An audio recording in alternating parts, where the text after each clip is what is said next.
This is the Game Changers Experience. Deep dive conversations with leading business disruptors, Olympic athletes, celebrities, entrepreneurs, and influencers from around the world. This show will teach you insights about the winning principles in mindset, productivity, marketing, branding, entrepreneurship, business strategy, and more. Hosted by Productivity Authority, business strategist, former elite athlete, author, and public speaker, Adam Strong. Hello, everybody, and welcome to the Game Changers Summit with myself, Adam Strong, and I am here today with the amazing Pete Cohen. Now, Pete is a business coach, and he's also a best-selling author, but what's really fascinating about Pete is he's also got a background in sports psychology. So, Pete, just want to say thank you so much for joining us on the Game Changers Insights. Wonderful to have you here.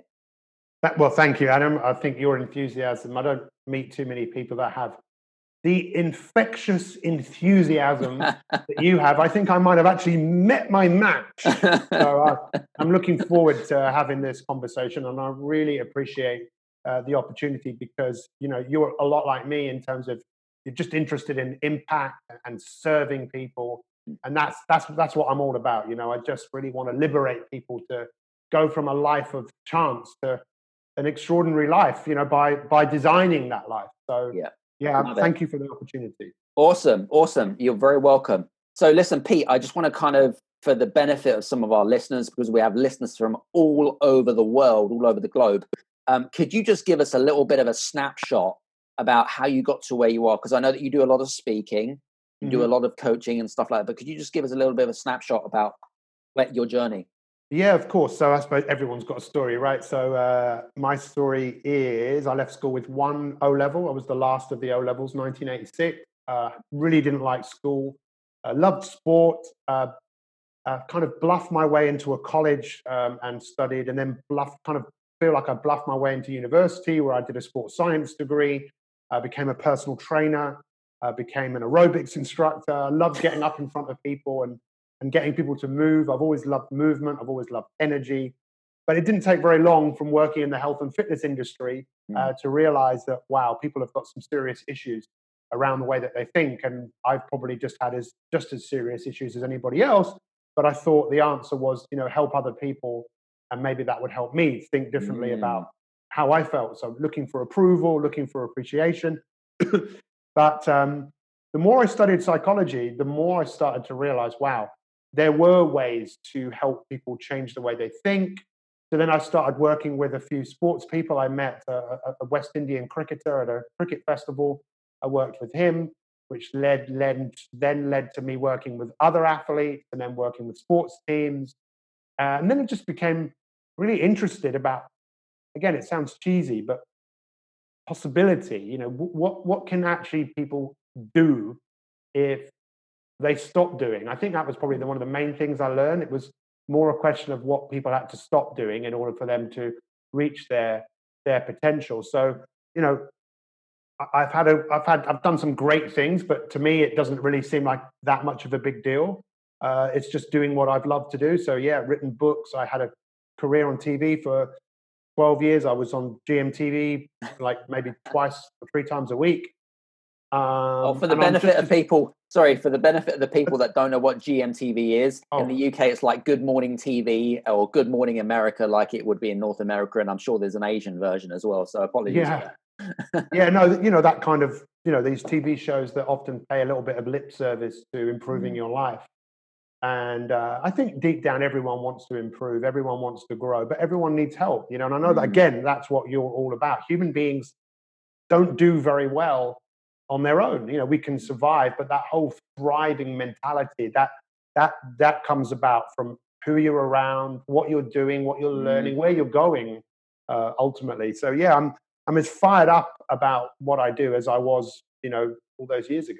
Yeah, and that's what I really love about you is you your energy is up there. Do you know what I mean? And it goes up. And every time I see you on LinkedIn Live, which is, you know, very popular platform for you and stuff like that, you know, I think that your enthusiasm, but also your energy is very contagious. You know, sets people up for the day, if you like, you know? But you know what? It wasn't always like that. And I think, I know I'm sure that we're going to talk about adversity and failure. And it's crazy, right? How we learn because, I did have a lot of energy, but in my 20s, I just burnt out because I didn't know how to manage my energy. And I was diagnosed with chronic fatigue. I was diagnosed with ME. And it was horrendous because for most people, I'd look all right. But inside, I felt terrible. And it took such a long time. I had to learn how to move through the world differently. And it is funny how we do learn. We learn through adversity. We learn through failure, which I know is obviously one of the things I think we're going to talk about. Definitely. I want to jump straight in actually, because we're talking a lot also around mental strength and resilience, which is a really fascinating subject, especially from my perspective. What is it exactly? What is mental strength? And I guess, how do you create or develop mental strength? Mm. It's such a great question. Again, it's like opening up a Pandora's box. Yeah. Where do you want to go with this? I suppose the first thing that comes to my mind around that is something that I learned from my coach. So I had a coach for 16 years who basically helped me with everything. I believe his advice saved my wife's life. My wife was given 18 months to live 9 years ago. But you know what? It's not what you know, it's who you know. And reaching out for help was something that I didn't feel often comfortable doing, but thankfully I got the help that I needed. But it was my coach who said to me one day, he said to me, "What's the nature of the mind?" And I tried to give him, an answer based on having studied psychology. And he just laughed at me. He said, "Listen, the nature of your mind is your mind plays tricks on you." And I went, "What do you mean?" He goes, "Well, look, have you ever tried to go to sleep at night and you can't?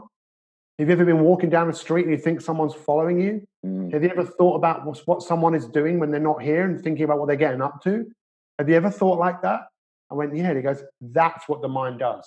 He said, "The mind plays tricks on you." He said, "Your mind is a very powerful tool. If you put it somewhere, it can do an unbelievable job. It doesn't know necessarily what's right or it's wrong. It goes where we have practiced doing it." And then he asked me, "How do you think you conquer the mind?" And again, I tried to give him an academic answer. He just laughed at me and he said, "Look, if you can't find humor in what you are thinking, then you will be a victim of what you are thinking, which will result in you feeling feelings that you don't want to feel." So the way that we conquer our mind, this is what he said, is if you can't find humor in what you're thinking, you'll be a victim of what you're thinking.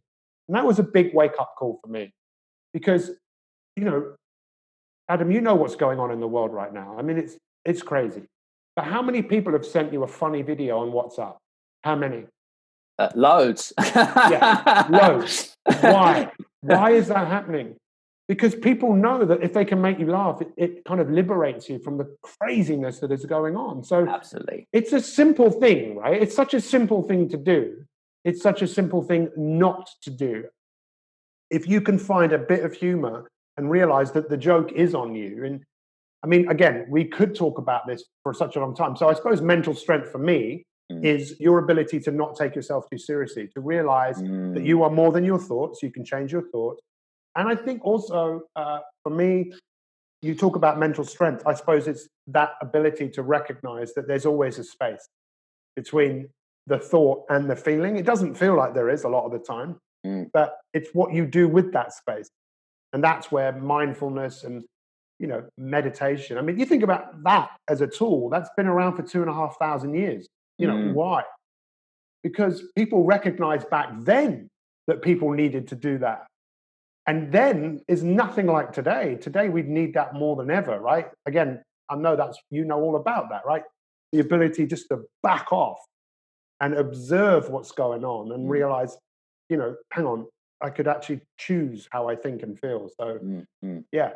Interesting. Really, really fascinating. I want to talk something which is really fascinating for me because we kind of briefly touched on it at the beginning of the conversation, which is all around failure, right? So, I know that sort of there are people from North America listening to this and then they see failure as a slightly different perception as maybe Europeans, and maybe even same for Asian people. So because of the global audience, I'd love to really know how to kind of more get an understanding of, failure and how to overcome failure more than anything else. Yeah. again, I think back to what my coach said to me. He said, people don't change when you tell them what to do. People tend to really change when their perspective changes. So when we are able to look at things differently, we then might act differently.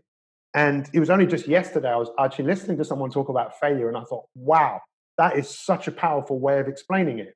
But before I explain my perception, which I basically taken from someone else, I just really related to it, is in the Western world, we are very self-conscious about what people think about us. So when you look at programs like Strictly Come Dancing, these performance programs, you often see athletes perform really well because they understand that the road to learning anything is by getting it wrong. But for most mere mortals, we're worried about making a mistake. I was talking about this. If you're walking down the street and you slip, what most people will do is look around to see who's looking. It's like you could actually stop yourself from breaking your neck, but you want to see who's looking first. So that's the other thing, the mind, self-consciousness. But what this person said yesterday, which I thought was fascinating, he said, if you go to the gym and you're lifting a weight, when do you stop lifting the weight? You stop lifting the weight when you're at failure, when your muscles fail to do any more. And that's a good thing, right? Right. Because how else are you going to get stronger? And I just thought, I have never thought of it like that.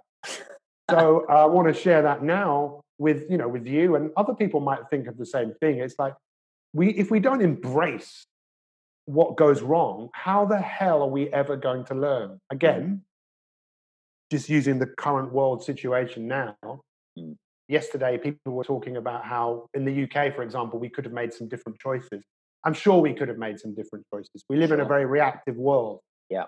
But going through this process, you would imagine, like what's happened in Singapore and South Korea, is they already had a lot of these things in place to deal with situations like this. So unfortunately, human beings always live and think it never happened to me, or countries, it'll never happen to us. And now we have the opportunity to learn. So for me now, failure is about, it's like going to the gym, right? We want to fail because it's the only way we're going to get stronger. It's a great metaphor, actually. And I love using metaphors to kind of, get a point across, really. Because in everyday life, like you just mentioned, the gym and the whole, I never saw that actually, the whole kind of failure. Because, when a lot of sort of people go to the gym, they're like, they have their workouts, right? They have their programs, they do their weights and whatever it is, or some of us do anyway. But they don't go to failure like you mentioned, which is really interesting. That's another. I've not thought of that. That just adds something else to it, doesn't it? Honestly, I'm not joking. Yeah, I've not thought of that. Most people will not go to failure. No. Especially if they're on their own, but if they're with a coach, which is, and I think we have to give credit. I'm just looking at my phone here. We have to give credit to the person whose podcast it was, or the person who was talking, because I really do want to make sure. I just can't remember his name. So I think it's important that we give credit, right? Absolutely. Until it's called the High Performance Podcast, and it was with hang on a second. It was with Stephen Bartlett. And what an amazing story. It's one of the top podcasts in the world. And it was him who said that. I thought, and now you've just added something to that. And let me add something else to that, which is when I became an aerobics instructor, I remember standing on stage and teaching classes to sometimes a few hundred people in Cheltenham. And I remember looking in the audience and thinking, why is no one else doing as big a movements as me? Sure. And because I don't know what's your opinion about that? Why do we not push ourselves? It's that second wind thing. Yeah. Why do we think? I remember reading recently about studies where people perceived exertion. They actually think they're exhausted, and then they think their bodies stop because their muscles can't take anymore. Then they've been tested. Their muscles have been tested, and their muscles haven't fatigued. It's their brain has. So actually, Adam, I'd like to turn that back to you, because why do you think people don't push themselves to failure? Well, I think there's a number of things, really. Number one is being judged by other people. Like if you're, like you were just using, and I'm just picturing, if you're out on the stage, right, and you're going all out, so you're having a ball of your time, right? And then you've got all these, you've got 100 sort of fitness fanatics in front of you, right? And you always get the people at the back, which are, they're not so confident. They stay at the back, right? They don't want to do big moves because they don't want to be seen as doing it wrong or tripping over people and that kind of stuff, right? So I think judgment is probably the first thing. Yeah. Secondly, I really do think that we all have different, we, like you mentioned, the rate of perceived exertion. So, my rate of perceived exertion is maybe a different scale because it is very much subjective from person to person, right? And someone might, you have to take into consideration fitness levels, for example, and all the other sort of things that you have to take into consideration. So I think from my perspective, that would probably be my answer. Yeah, no, it's just fascinating, isn't it, to think about. Again, when you were saying that, it was stimulating me to think about. Most people don't think about possibility. They don't think about what they could become. And I was very guilty of that for years. I used to hate that question when someone would say, it's interesting we're talking about this because I'll go back to the gym analogy, right? And so you're lifting weights to failure, right? What's the reason? What would you say is the number one reason why people don't push themselves to failure rather than just stay in what I call the comfort zone, or maybe be complacent, in a way? But love to know that. It's such a big question again. It's like, whoa, you're opening up another Pandora's box. And I suppose the biggest thing is, and this is what Napoleon Hill wrote about, in 1937, Think and Grow Rich, interviewing 500 people, 25 years of his life dedicated. Wasn't his idea though, right? It was Andrew Carnegie, that's right, who became the richest man in the world, whose idea was, because he was hearing Morse code and kept hearing that the railways and bridges were snapping because with the iron. So he asked the question, what's stronger than iron? Someone said, well, maybe steel. Became, steel manufacturer, sold his business to JP Morgan, and rest is history. But it was his idea. He was looking for someone to find out the principles of success, which led to Napoleon Hill, who was 19 years old. So Napoleon Hill spent 25 years of his life, and he was convinced that only 2% of people had a burning desire, had something that was in front of them they just had to do.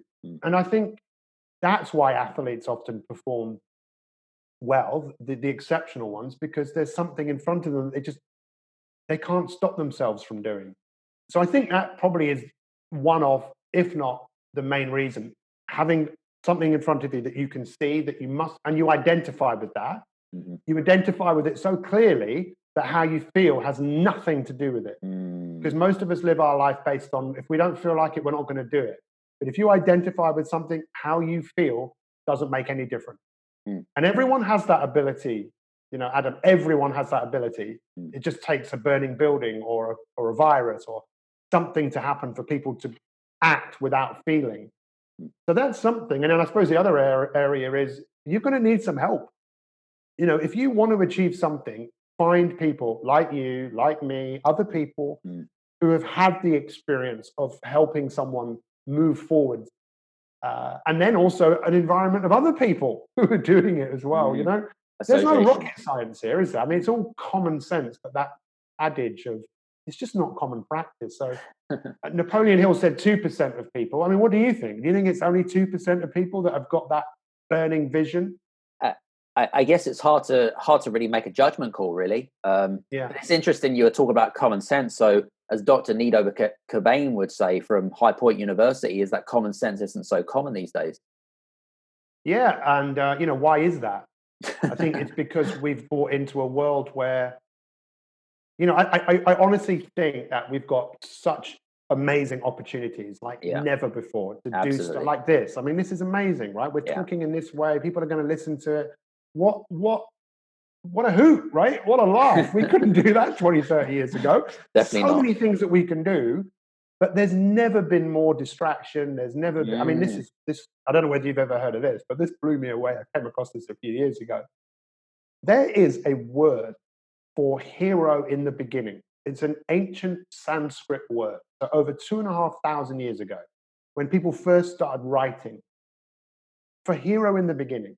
Wow. It's like Aruma Gushunga or something. It's like, I don't know how to pronounce the word. I don't know how to say it. And I was thinking, what did people start 2,500 years ago with great intention, great enthusiasm, that only after a couple of days, their enthusiasm went outside the back door. And I mean, maybe someone can tell me, but today, how many things that can we start, and then within a moment, it's gone? And this is, I think it's our gift, right? Right now we can do stuff, but boy, do we have to be careful, because there's things pulling on us all the time, which is driving a lot of people a bit crazy. Definitely. I want to talk a little bit about something that I know that you've studied and you've applied these principles a lot, which is all around, I suppose, positive self-talk, which is all around improving confidence and self-esteem. So in times of adversity, even, it doesn't really matter, but we're all going to face times of adversity or whatever it is. What are the things that we need to be saying to ourselves?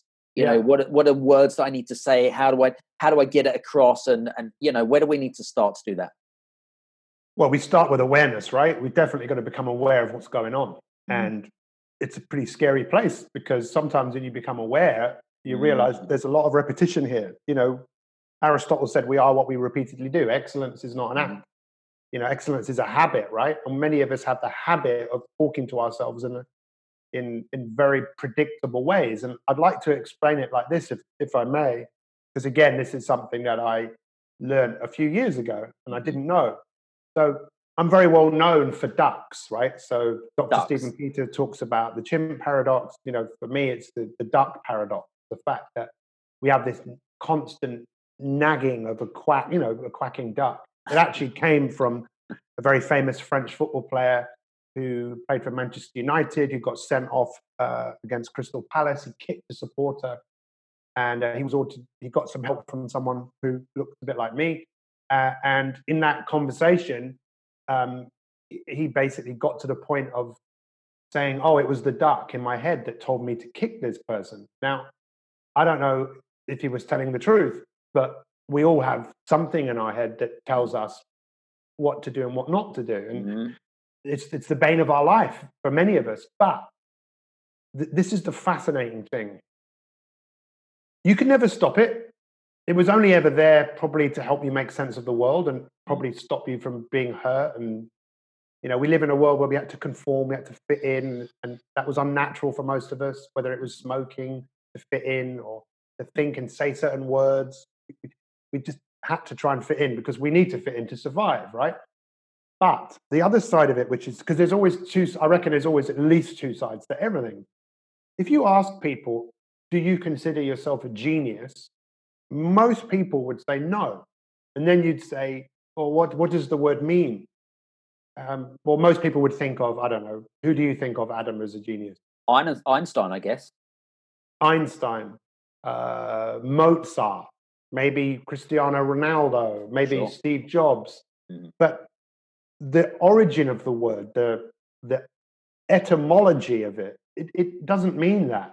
The root word came from the Romans. They nicked this, by the way, from the Greeks.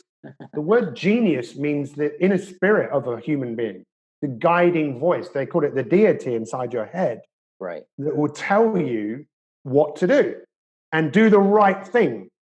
To be virtuous. But we all know that it's just not as simple as that. We just don't listen to the voice. But the Romans, they called it the genius, and they nicked it from the Greeks. The Greeks called it the daimon. And you know that we've constantly got this thing going on. It's just we give power more to the part of us that keeps us where we are, that doesn't want us to grow, that wants us to stay put. And every film, every superhero, they have this battle. I suppose ultimately, Adam, the challenge that we all face is giving more power to the part of us that, even now I'm talking to you, I could easily criticize myself. I could easily get in my own way or think, no, this is too important. This message is too important for me to be self-conscious about what I'm saying. So I would encourage everyone to go and look at the true meaning of the word genius and then say to themselves, I might not be perfect, but I'm a genius. I love it.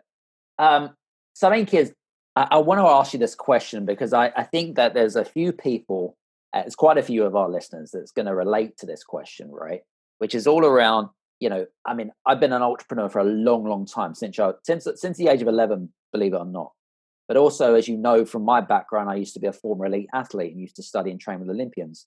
One of the things that I find particularly difficult is talking a lot about being so hard on yourself, right? And there's a lot of entrepreneurs that work, right? And they drill it down and they drill it down and that kind of stuff. And then you kind of like just stay, life is in the fast lane, if you like. You know what I mean? And you don't have time to look back, and you don't sort of celebrate your wins and whatever it is. I want to kind of ask you the question of what do entrepreneurs and business owners need to do if they're being too hard on themselves? Because you talk about mental strength and building up resilience. The relationship there is very, very similar. Okay. But I'd like to know more about how do you kind of not be so hard on yourself? It's, again, really, really good question. The initial answer that came to me is get yourself a coach, right? And acknowledge how you're feeling and write it down, and discuss it. There's a reason why so many people kill themselves every year, and obviously disproportionate, obviously huge amounts more men than women, because people don't talk about how they're feeling. People don't talk about what they're doing to themselves. In fact, this morning I did a broadcast about how, if you look back 5 years ago and you could see where you are now, are you where you want to be? And I thought to myself, no, I'm not. I am not where I wanted. If 5 years ago I wanted to be in a different place. So, why is that? And I can do that on my own, but it's so much easier to do with a coach. If you took your car in for an MOT, those of you that live in different parts of the world, I know you call it a different thing, right? To get the tax on the car, just to make sure that the vehicle is operational. Yeah. They will look at it and see, will this car continue to work? And it's the same for us. It's like we're hard on ourselves, many entrepreneurial people, because we want something so much that there's like, we only have one gear of operating. So, but I suppose it's that thing, isn't it? Which again is tough, is that ability to push, but then the ability to like let go, to ease off. Ease off. And like Newton, that whole thing of it's in motion, be patient. That's my weakness. I was born 7 weeks premature. I was in a hurry to come out. I've been in a hurry ever since, right? And I have to have people around me. But again, Adam, I have to share this with you because I think it's fascinating. I heard this the other day about, the currencies of life. I think, we talk about money being the currency. Well, it is a big currency, right? But there are other ones. I think being inspired, energy, freedom, peace. And we want all of these things, but why do we want them? Most of us want them because we associate with the outcome, which is lovely, but there's a lot we can do in the moment to experience the currencies that we all love: peace, freedom, being inspired, being healthy, and just stepping back from what's going on and pausing. Whether we like it or not, that's what our bodies and brains need. If we don't give them that, if we don't, like the siesta was not invented by the Spanish, it was invented by the Romans.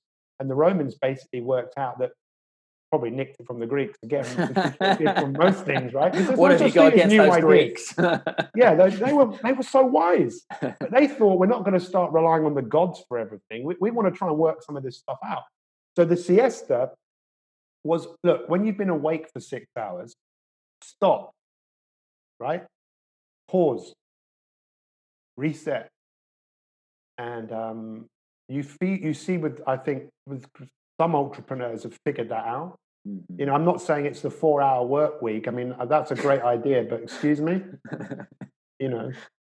yeah. Let's be realistic here. Yeah. And if you love what you do, then why not just keep doing it? Which you and I love, right?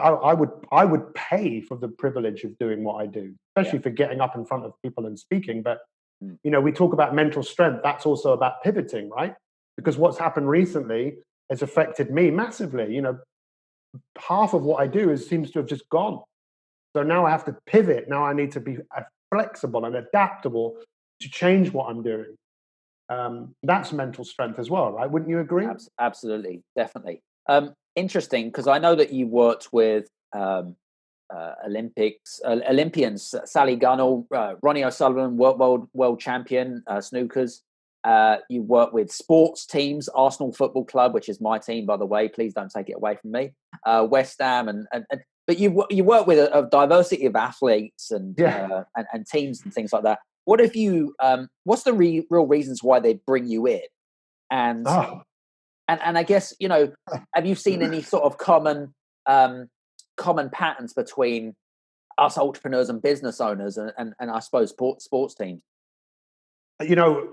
The craziest thing is I could probably count on one finger the athletes that have come to me because things are going really well. One finger, a woman called Anna Hemmings. She was the only one. She was a canoeist, world champion, marathon canoeist. Everyone else came to me because they had a problem. So that's interesting, right? But it was so interesting working with sports people. So I love cricket, right? I know cricket is a daft, crazy sport, right? A sport that can last 5 days and then end in a draw. But it was one of my first memories watching my dad play cricket, and I think it's a fantastic game. And I remember the first athlete I worked with, his name was Keith Arthurton. He played for the West Indies. He played in the World Cup, and he performed so badly that it imprinted something in his head that he became scared to go out and bat. I met him at the Cheltenham Cricket Festival, and he wasn't playing. He was just watching, and we started talking.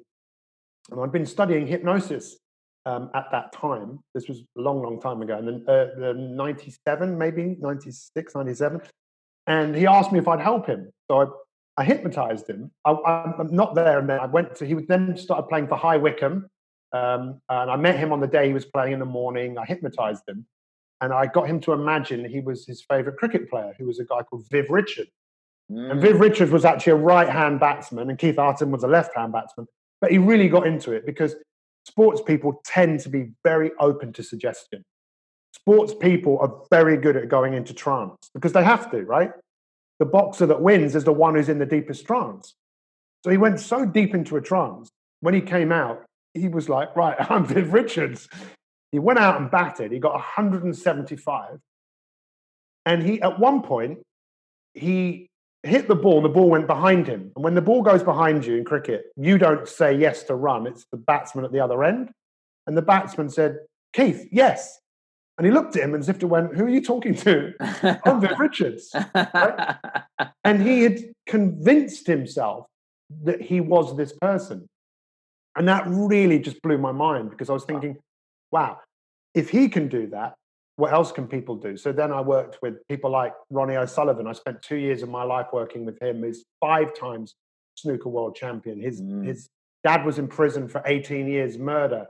Wow. His mum had been in prison for a period of time. He had some serious issues with addiction. And, talent can get you so far, as you well know, right? You know this just as well as anybody.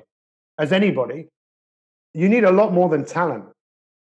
You need to dedicate yourself to something with a relentlessness that is hard to find. But that's where the greatest joy comes in, right? To be able to look back at the fruits of your hard work and to go, I did that. And I think we all want it. It's just sacrificing, isn't it? It's sacrificing the excuses, sacrificing the instantaneous gratification that we get. You have to forgive me because I actually now don't remember the question that you asked me. It was all around the sports teams that you worked with and why they draft you in. So let me share this story with you. So I then got a chance in 1999 to work with the Kent cricket team. And again, I was so excited because I love cricket, right? So, and I'd never been in a professional dressing room of a cricket team like this. I'd worked with this one player, but he wasn't playing county cricket at that time. And I never forget, it was a guy called John Wright, who was the coach of the cricket team. He used to play for New Zealand, open the batting against New Zealand. And I couldn't believe just how, not shambolic it was, but just how unprofessional people were, how very few people, even at that level, was striving for just like, that relentlessness to be better, which can be an unhealthy thing if it's not managed, as you alluded to. Yeah. But what he said to me is, he thinks of it like being in the First World War, and they're all in the trenches, and he then goes, right, let's go, guys. He jumps up, he goes, and he looks back,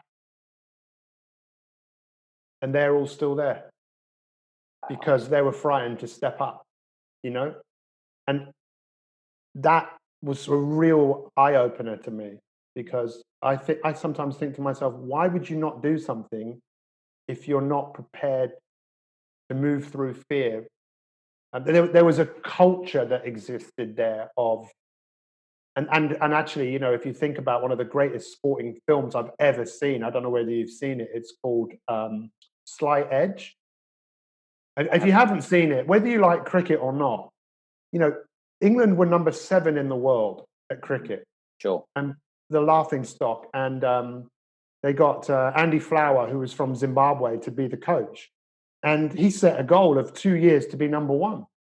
And that involved a massive cultural shift. And we can all make a cultural shift, right, in here. But it has to be based, I believe, on something we want to do. It's great if you want to move away from something, which is okay. But once people get comfortable, I mean, what drove you as an athlete? What was it that inspired you to do the work? Well, apart from my sort of backstory and stuff, I think it was about there was a number of reasons why I wanted to do the work. It's purely because I wanted to feel that I could achieve something without feeling judged for it. Success was extremely important, but what I really, really loved is actually improving on my times, and I could see the progress about moving forwards. Massive, that whole tracking thing of just being able to see improvement. And again, I really appreciate that we get a chance to talk about this stuff, because again, I didn't know this. A guy that won the Nobel Prize in 1937, a Hungarian guy, he won it twice, actually. Okay. He won it because of his theory called syntropy. And if you've never heard of this, just go and Google it, syntropy. Syntropy. And basically all syntropy is every living cell lives for one reason. It lives to express itself fully. We might not express ourselves fully. An acorn that falls from the tree, that relies on nature. A kitten that becomes a cat relies on instinct. Humans become who we're capable of becoming by choice. Yeah. Right? That's it. What choices are we going to make? That's how I think. And I think that we can either make choices that move us forwards into growth or back into safety. I heard someone say this again recently, that the natural state of my garden is decay. If I don't do anything in that garden, there's going to be a problem. I have to do the work. And if I don't want to do the work, then don't expect anything to happen. And I think you're the same age as me, right? You're 49? No, definitely not. I thought we were friends. No, there you go. Now the self-conscious part of my brain is now going, what did you just say? How old are you, Adam? Late 30s. I apologize. No worries. Because I'm 50 in a few weeks, May 13th. I was actually just talking to someone else who's in the same field as us. Yes. And he said that he was 49 and 50 in June. So we do have the same star sign, though. You're a Taurus. Yeah, bulls. Yeah. I'm going to have my 50th birthday party on Zoom, but I don't know many 50-year-olds who are like me. I think many of them are just accepting decline. Sure. And I don't want to accept decline. I want to, there's still so much to do.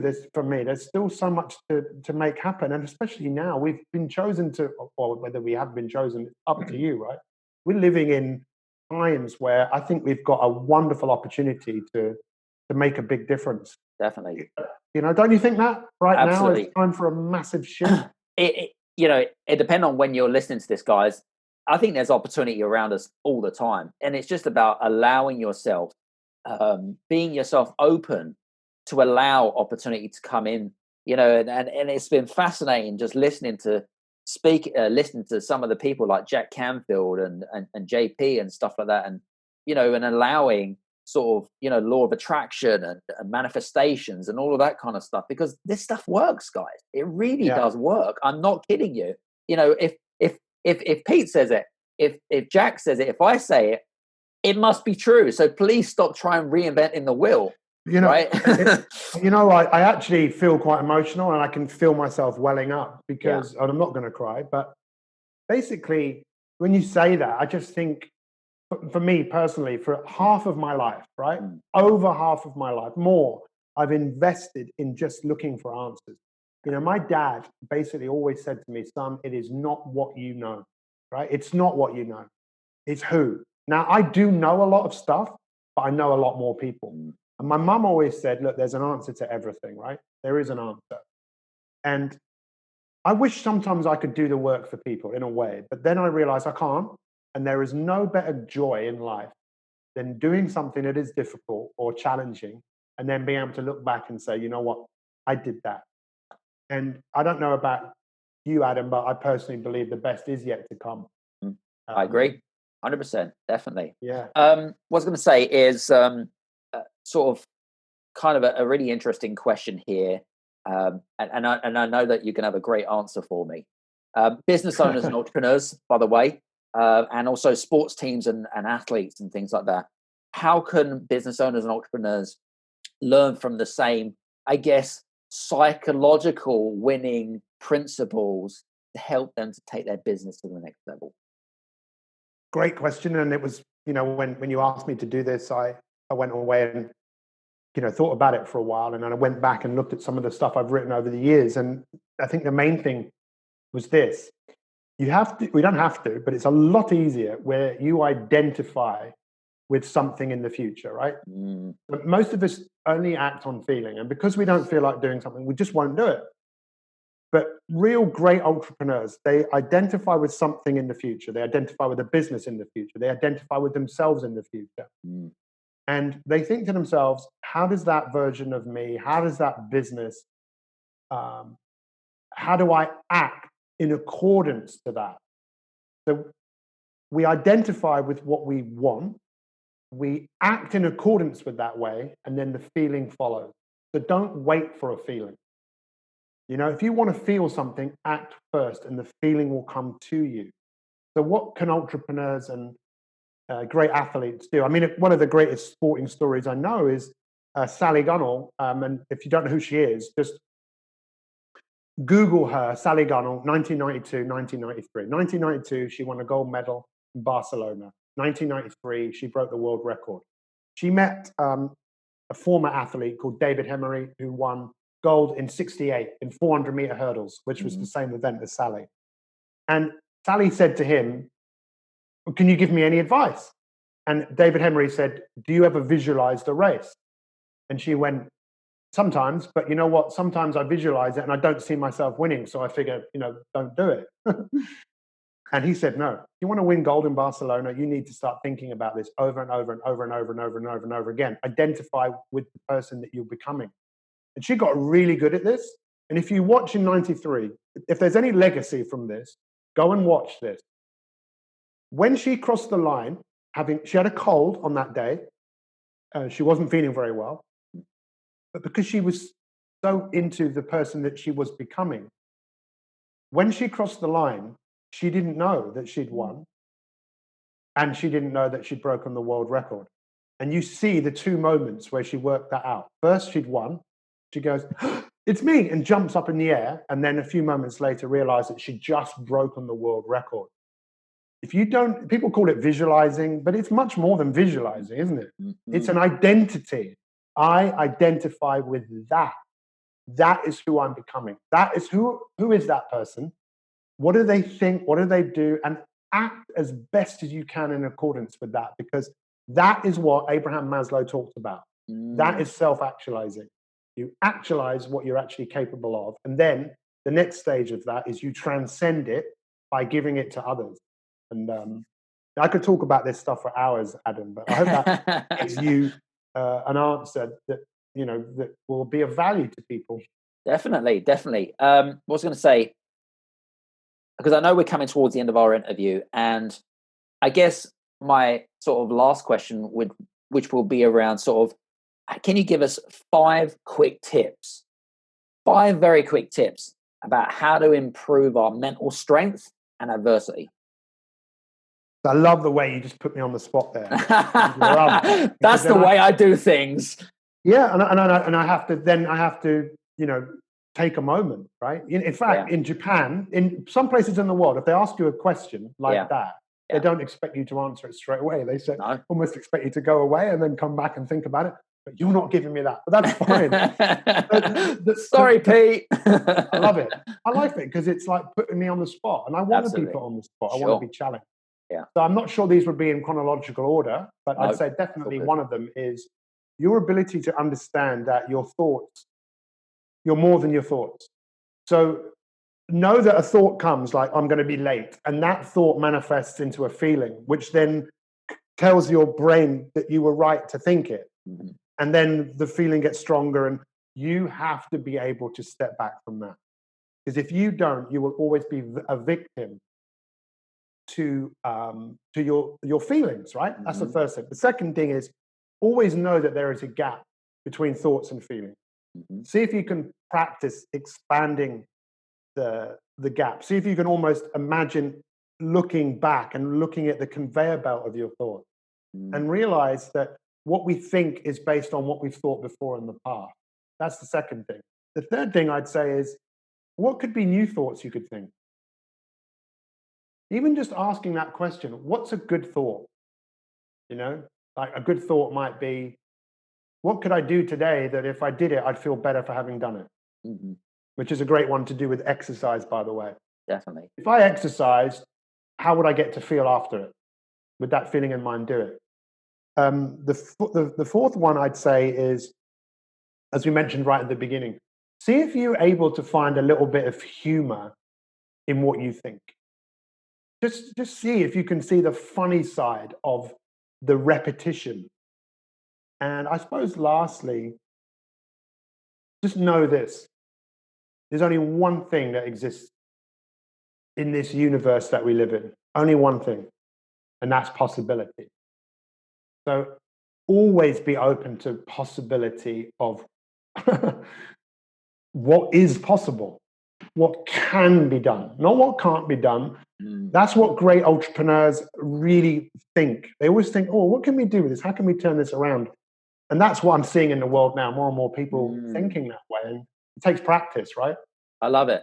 I love that. It's really, really good, the whole kind of possibility thing, because I think, especially in challenging times, whenever you're listening to this, in challenging times, it's easy to be faced with the brick walls and the challenges and trying to think to them, trying to self-talk out yourself out of it. And it's like, well, this is physically impossible. But actually what you're saying is actually, well, that's not necessarily the case. Let's look at how do we then get around that wall or get around and overcome those sort of challenges or whatever you want to call it, or depend on how you look at it, I guess, and things like that. So fascinating. Love it. So what I was going to say, any final thoughts before we wrap up? Well, I think, two things. First off, John Stockdale, who was a prisoner of war, there's the Stockdale paradox, which some people have heard of. Again, if you haven't, check it out. So this is a guy who was a prisoner of war. He was the highest ranking officer. The Japanese wanted to use him as a symbol of, look how well we're looking after the Americans. And he wasn't having any of it. He used to basically beat himself up. He was put in solitary confinement for years. But he had hope, right? Where he saw a lot of people die because they thought they'd get out, like at Christmas or Easter. And hope is really where you know the future is going to be better than where you are. And if you have hope, it really changes everything. And I would just encourage people to be hopeful, because what do we have if we don't? We have hopelessness, That's we need to do that. And then the second thing is, if you're listening to this, I really appreciate it. I really genuinely do. And I would encourage you to follow what Adam's doing, because I'm not the only person that is a part of this. And he's gone to great lengths to find some great people to share some great wisdom. And I would be asking yourself the question, what could you do for him? Maybe sharing this so other people can hear this, because he's on a mission. And this is the big thing, Adam. You asked me a question and I'm going to tell you. Sure. What needs to happen more than anything else? And Napoleon Hill wrote about this in the 1930s. The era of the go-getter has gone. It's the era of the go-giver. How can I help you? How can I serve you? What do you need? And the more we start asking that question, the more we start to change the world. And it's our world, right? It's ours. So we can do with it to a certain extent what we want. So Adam, I just want from the bottom of my heart, thank you so much for this opportunity. We could talk all day. Definitely. Listen, you're absolutely welcome. And I've thoroughly enjoyed our conversations today. And guys, listen, I hope that you've enjoyed myself and Pete and talking about different things. What I was going to say is, if you have any questions, or even if you just want to connect with Pete, feel free to do so on his social media handles below. I know that Pete is extremely, what should we say, active on LinkedIn and Instagram and Facebook and all of that kind of stuff. So feel free to reach out to him, and also you can also drop him a little personal message as well if you've listened to him on this platform, and if you have any questions, I'm sure that in due time that Pete will respond. So So Pete, just want to say thanks very much. Really appreciate you being on, brother. It's a pleasure, my friend. And I'm sorry that I thought you were 49. We'll have another conversation after this. So guys, listen, hope you've enjoyed. We'll see you on the next Game Changer Summit, and we'll see you soon. Take care of yourself, and we'll see you soon. Bye-bye.